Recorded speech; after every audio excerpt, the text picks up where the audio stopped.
नमस्कार, मैं हूं शिखा शुक्ला और आप देख रहे हैं वी भारत न्यूज। आइए रुक करते हैं आज की ताजा तरीन बड़ी खबरों की ओर। मुरादाबाद जनपद के मूढ़ापाड़े थाना क्षेत्र में लगने वाली करणपुर चौकी में फरियादियों की बेहतर सहूलियतों के लिए चौकी इंचार्ज वीरेंद्र सिंह राठी द्वारा 19 वर्षों के बाद पहली बार चौकी के कार्यालय व आवास का नवीनीकरण व सौंदर्यकरण का कार्य कराया गया, जिसका लोकार्पण करने के लिए वरिष्ठ पुलिस अधीक्षक सतपाल अंतिल व थाना प्रभारी राम प्रसाद शर्मा के साथ पुलिस के कई उच्च अधिकारी भी शुभारंभ में पहुंचे। मुरादाबाद के वरिष्ठ पुलिस अधीक्षक सतपाल अंतिल ने फीता काट कर चौकी के नवनिर्मित कार्यालय और आवास का रिबन काट कर उद्घाटन किया। इस अवसर पर क्षेत्र के आम लोगों के साथ सम्मानित लोग भी उपस्थित रहे, जिनको जलपान भी कराया गया। चौकी नवनिर्मित कार्यालय सहित चौकी के कुछ अन्य लाखों रुपए की लागत से निर्माण कार्य भी कराए गए हैं। एसपी ट्रैफिक साहब, हमारे सभी क्षेत्राधिकारीगण, हमारे पुलिस और प्रशासन के सभी अधिकारी कर्मचारीगण, क्षेत्र से आए सभी सम्मानित जनप्रतिनिधिगण, सभी सम्मानितगण,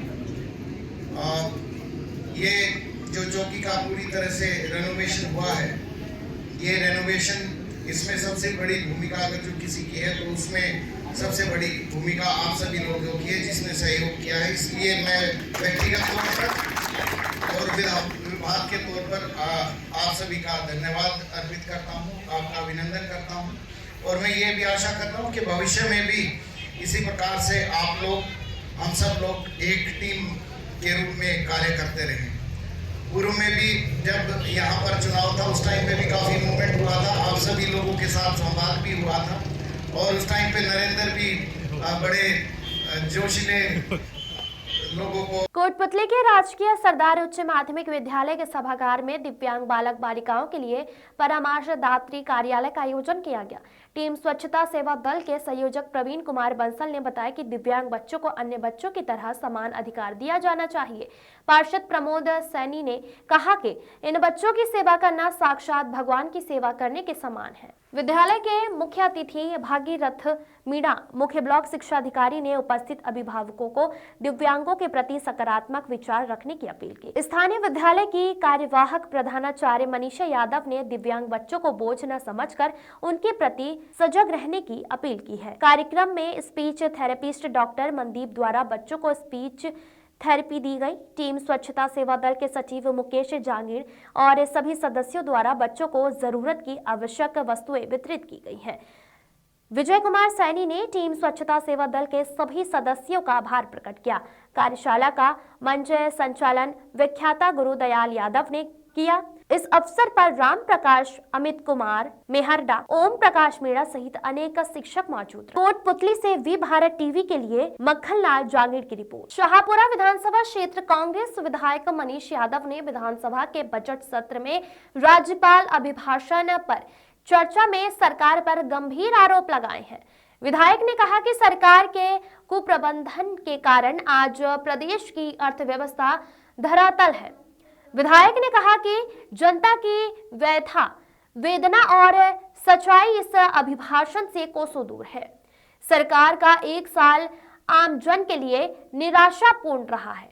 विधायकों ने कहा कि सरकार कृषि आधारित उद्योगों को खत्म करना चाहता है। एक तरफ सरकार राइजिंग राजस्थान इन्वेस्टमेंट सबमिट में 35 लाख करोड़ के निवेश की बात करती है, जबकि दूसरी ओर कृषि नीति 2019 के तहत प्रदेश भर के 400 प्रोजेक्ट अभी भी सब्सिडी का इंतजार कर रहे हैं। विधायक ने कहा कि सरकार विकसित भारत की बात करती है, जबकि हकीकत में सरकार और प्रशासन को बोरवेल में फंसी एक बच्ची को निकालने में 10 दिन का समय लग जाता है।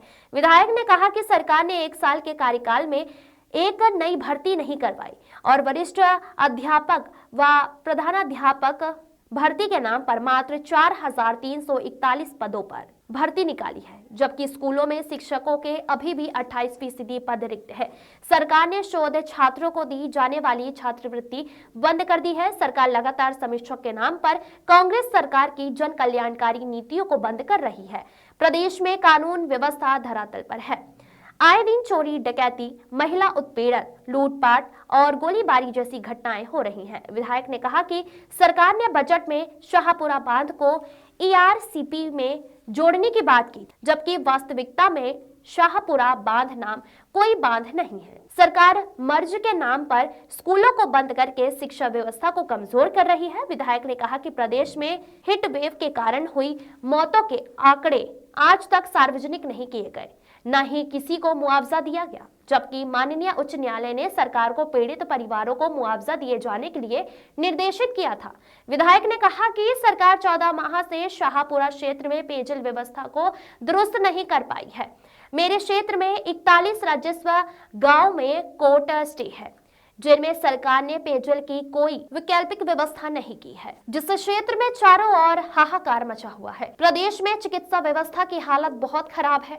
मरीजों को अस्पतालों में बेड तक नहीं मिल रहे हैं। नगर के रघुवीर सिंह राजकीय महाविद्यालय जनपद ललितपुर में बुंदेलखंड विश्वविद्यालय द्वारा आयोजित किए जा रहे विज्ञान महाकुंभ महोत्सव के 5वें दिन विज्ञान जागरूकता कार्यक्रम आयोजित किया गया। कार्यक्रम का शुभारंभ करते हुए महाविद्यालय के प्राचार्य डॉक्टर केशव देव ने बुंदेलखंड विश्वविद्यालय के द्वारा आयोजित किए जा रहे विज्ञान महाकुंभ की सराहना की और बताया कि वैज्ञानिक अनुसंधान और दृष्टिकोण से भारत को विश्व गुरु बनाने से कोई नहीं रोक सकता है। कार्यक्रम में बुंदेलखंड विश्वविद्यालय से विज्ञान महाकुंभ की संयोजक डॉक्टर संजीव कुमार श्रीवास्तव ने विद्यार्थियों को भारतीय वैज्ञानिक परंपरा से परिचित करवाया और महाकुंभ के वैज्ञानिक महत्व को समझाया। डॉक्टर श्रीवास्तव ने विज्ञान के माध्यम से प्राचीन भारतीय परंपराओं को आसान तरीके से समझाया। विपिन बिहारी महाविद्यालय से विज्ञान महाकुंभ के सह संयोजक डॉक्टर विजय कुमार यादव ने बताया कि विज्ञान महाकुंभ छात्र छात्राओं को उनके वैज्ञानिक सोच का विकास करने में सहायता प्रदान करता है। उन्होंने विज्ञान के विभिन्न क्षेत्रों में भारत द्वारा की गई उपलब्धियों के बारे में जानकारी प्रदान की। संयोजक डॉक्टर संजीव कुमार श्रीवास्तव ने आयोजक महाविद्यालय के डॉक्टर देवेंद्र कुमार साहू को ललितपुर जनपद में विभिन्न वैज्ञानिक गतिविधियों का आयोजन करने के लिए विज्ञान महाकुंभ का संयोजक बनाया। कार्यक्रम का संचालन डॉक्टर रितेश कुमार खरे और आभार डॉक्टर बारिश द्विवेदी ने किया। इस अवसर पर डॉक्टर सुनील, डॉक्टर इच्छा, डॉक्टर रविंद्र, डॉक्टर स्वीकृति सिंह, अमित कुमार सहित कई शिक्षक और छात्र छात्राएं उपस्थित रहे। बलराम पचौरी की रिपोर्ट। जो हमारे पुराने रीति रिवाज थे वो कोई अंधविश्वास नहीं थे, बल्कि एक वैज्ञानिक धारणा थी, एक वैज्ञानिक परंपरा थी।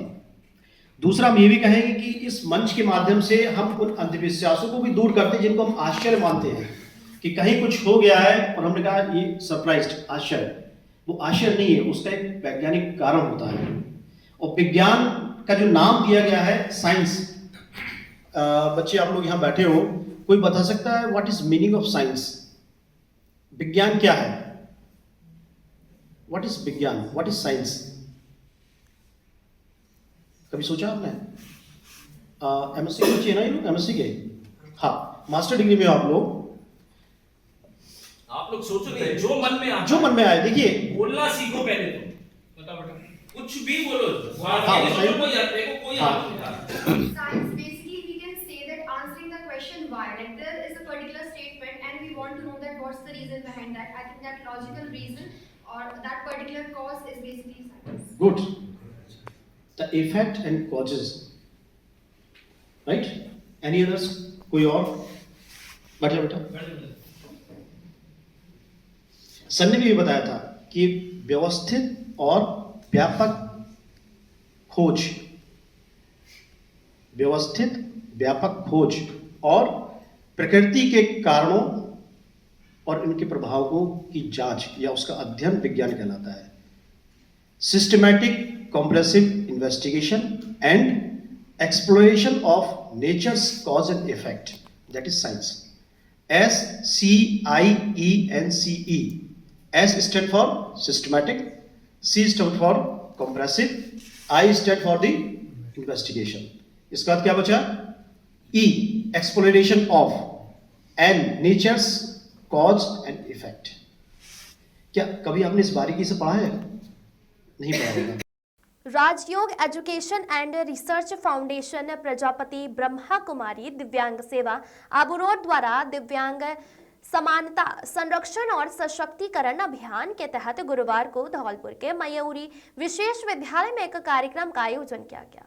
इस दौरान दिव्यांगजनों को समाज की मुख्य धारा से जोड़ने के लिए मेडिटेशन, खेलकूद और सशक्त गतिविधि कार्यक्रम हुए। कार्यक्रम के मुख्य अतिथि राजस्थान लोक सेवा आयोग के पूर्व अध्यक्ष डॉक्टर राधेश्याम गर्ग ने कहा कि दिव्यांगजन समाज की मुख्य धारा के अंग है। दिव्यांगजनों को सामान्य व्यक्ति के अधिक कार्य क्षमता पाई जाती है। हम उनका उत्साह वर्धन करते रहें।